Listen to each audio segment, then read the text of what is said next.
Alright, what's going on, my League? And it's about that time. It's about that time we bring back Pokemon Omega Ruby and Alpha Sapphire live Wi-Fi battles back to the channel. And if you guys are excited for that, if you guys are excited to bring back Wi-Fi battles to the channel, make sure you guys go ahead and leave a like rating on this video. Let's just get a bunch of support for the hypeness of bringing back Wi-Fi battles. So thank you guys for all your support. If you did, hit that like button down below. I really appreciate that. Thank you so much. So let's just get right into the match. So today we have a match against TonyDaddi. He's a good friend of mine, so it would mean a lot to me if you guys checked out his YouTube and his Twitter down below. Both of the links will be there. And his team is looking pretty well. This is a this is like a mixed UU-RU battle, by the way. And his team's looking pretty bulky. It's looking pretty freaking bulky as hell. He's got his Goodra, he's really special defensive bulky. He's got his Ampharos, which is Mega, which is also special defensively bulky, and it can be physical with like Cotton Guard and Polion, special defensively. Then we have Tangrowth, who's physically bulky, Florges, who is special defensive bulky, and Delphox is his only not really defensive Pokemon. And I have Zoroark, Arcanine, Bouffalant, Samurott, Dugtrio, and Roserade. And this is a pretty freaking good match, so let's just go ahead and jump right into it. So I believe I lead off with my Zoroark, and he's going to lead off with his Empoleon, I think. Oh, no, it's his Delphox. He's going to lead off with Delphox. So this is a really good position for me, because I actually set my Zoroark up to be a Roserade.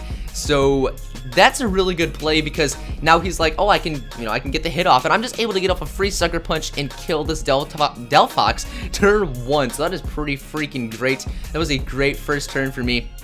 And so now he does know this thing's a Zoroark, which kind of sucks, but at the same time, you know, I got the free Pokemon, it doesn't really matter. So he's going to send out a Happy Feet, who is the Empoleon. I'm just going to go straight up for U-turn. Honestly, maybe just switching out would have been a better play, because this doesn't do that much damage. And I do take some, well, if it wasn't a crit, I probably would have done more damage to myself than I did to him, or it would have been the same. So maybe I should have just switched out, but it really doesn't matter in the long run, because I did get the crit anyway. So I'm going to switch out to Thirsty, who is the Bouffalant. And I name it Thirsty because, what's it called? It's supposed to be Sap Sipper, but it's not Sap Sipper. So it's just kind of a little bit of a bluff there. So he's going to go for that Scald, and it's not going to get the burn, thankfully. And he's going to go for the Ice Beam now. So that's not going to get the freeze. Thankfully, I'm able to kill this thing off with the Earthquake, because Choice Banded Bouffalant literally comes in and gets a kill. It's a monster. It is so freaking good. You guys should try Bouffalant out. It's an amazing Pokemon. Head Smash literally OHKOs everything. So now he's going to set out his Goodra, and I really do not want to lose my Bouffalant, but I'm pretty sure I just sack it off right here anyways, because I had no other switch into this thing, and I didn't want to risk it being, you know, obviously a special attacker or something like that. But we do learn this thing is mixed, so I'm going to go ahead and switch out to my Arcanine, because my Arcanine is actually the physical defensive variant, so this works out a lot for me, because right now I'm able to get the Intimidate off, and I'm definitely going to be able to eat up the Outrage, but I'm able to go for a Will-O-Wisp now, so I'm able to minus its attack even lower, so that is freaking awesome. And I'm going to get the Rocky Helmet damage on him after he goes for Outrage, and after I eat that up like breakfast. It tasted great. That tasted, thank you, Goodra. That tasted amazing, you know? Alright, so he's going to get some Life Orb damage, Burn damage, and Rocky Helmet damage, and we are just laying down punches on this thing. So now I'm going to go for Extreme Speed. Not going to do very much damage. He's going to get the Gooey, but it really does not matter, because we do have Extreme Speed anyways, so the Outrage is going to come in, and thankfully, actually, last turn, he was still locked into Outrage, and that worked out really, really well for us. So now he's going to lose a bunch more health from the Rocky Helmet, lose some health from the Life Orb. He's going to get confused, but that's not going to matter, because he is going to die from the Burn this turn, and that is pretty good. So Goodra's out of the way, and Arcanine just came in and handled this thing. Oh my gosh, Arcanine's a monster, so Arcanine definitely put in work in this battle. So now he's going to go out to L'Oreal, which is clearly the Ampharos, and now we do know it's a Mega Ampharos, because, you know, the nickname kind of gives it away. But I'm just going to switch out right now, because I really do not want to take a Thunderbolt to the face, and I'm going to go into my Dugtrio. Now, this is a pretty decent play, but he is able to predict. I'm pretty sure he goes for Focus Blast, so it was a good play on his part, definitely. I think he does go for Focus Blast, right? You go for Focus Blast, right? I don't know, he's got Mold Breaker though, so that's interesting. I don't know. Oh, he goes for Dragon Pulse. Alright, so that's definitely going to knock me down to my Sash. Dugtrio is really only useful with Sash, because it's so freaking frail. So Focus Sash is going to come into Tech, and I'm going to go for the Earthquake the next turn. And this doesn't really do much at all. Like I said, Ampharos is very, very bulky, so it might have been a good idea to set up the rocks, but I don't know, whatever. So he's going to go with the Dragon Pulse, and I am going to go down. And that was really good, though. I got a lot of damage on him. I was able to trap him with Arena Trap, so that was really, really good. So now I'm going to go out to my Roserade.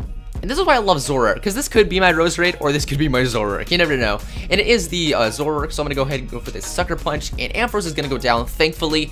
So there's a huge threat out of the way. So that is awesome. This team is very, very slow, so it worked out for Zoroark. So now Bouquet is going to come in, which is obviously the Florges, and now I'm going to get up out of here with a U-turn because I am definitely not about to take a Moonblast to the face because that would not help at all. So that's going to do absolutely nothing because Fairy does resist Bug, and we're going to hop right out here. We'll take some Life Orb damage first, though. So, we're just going to withdraw, and we're going to go straight out into our Roserade. So, Roserade, withdraw, and win 2 to Roserade. Alright. So, he's going for the Toxic. That was a good play on my part. I figured he was either going to go for Toxic or Moonblast, so Roserade was definitely the better play there. And I think I go for Sludge Bomb here when he does switch out, or I actually think I go for Sleep Powder here, and he switches out the Tangrowth, because if I set up the Sleep Powder, then I could switch out to Samurai, set up, and win. So that's pretty cool, but unfortunately he does go out to Tangrowth, and the Sleep Powder is not going to do anything. I'm just going to go for Sludge Bomb here. I'm trying to do as much damage to this thing as I can, and it's going to do almost half, and he's going to go for Hidden Power. And I don't know what Hidden Power this is, but it wasn't super effective. But I guess it was a better play than like Giga Drain or something. I don't know. So I'm gonna get my Black Sludge back. I'm gonna go for another Sludge Bomb here, and I'm almost gonna be able to take this thing out. I think I do get the poison. Oh no, I don't. All right, so he's gonna knock off my Black Sludge, which does a lot. And oh, I do get the poison points. So I do get the poison, and it really doesn't matter because I could have just killed him next turn anyway. So it really does not matter in the long run at all. So that's just a little bit. That's just kind of speeding up the battle. That's how I like to think of that. It's just speeding it up. You know, it's just letting us, you know, whatever. And now he's going to go straight out to Bouquet, who is the Florges. I'm going to go ahead and just go for a Sludge Bomb. And you know, something that really caught me off guard. This Sludge Bomb does more to this Florges than it does to Tangrowth. And Florges is so bulky, so I don't know. But he's going to go for a Moonblast, get some damage on me. And thank God he didn't get the special attack drop, because I would have just drawn out this battle even more. He's going to get that little bit of leftovers recovery, and I think I'm able to finish him off with a Sludge Bomb this turn. I think so. Yup, that is going to go ahead and take out that Florges, so that is not bad at all. I do believe that is the match right there. So yeah, we defeated TonyDaddi. So thank you guys so much for checking out this battle. As I said, make sure you guys go ahead and check out Tony's channel down in the description below, also his Twitter. So thank you guys so much for checking out this Wi-Fi battle. Make sure you guys leave a like rating on this video. That's how I know you guys want to see some more Pokemon Omega Ruby and Alpha Sapphire live Wi-Fi battles from me. So keep the support up, and these will come daily probably, because I want to start doing double daily uploads. So today you'll actually see a double daily upload. Today is Sunday, so not bad. So thank you guys so much for checking out this video, and I'll see you all next time. Peace out.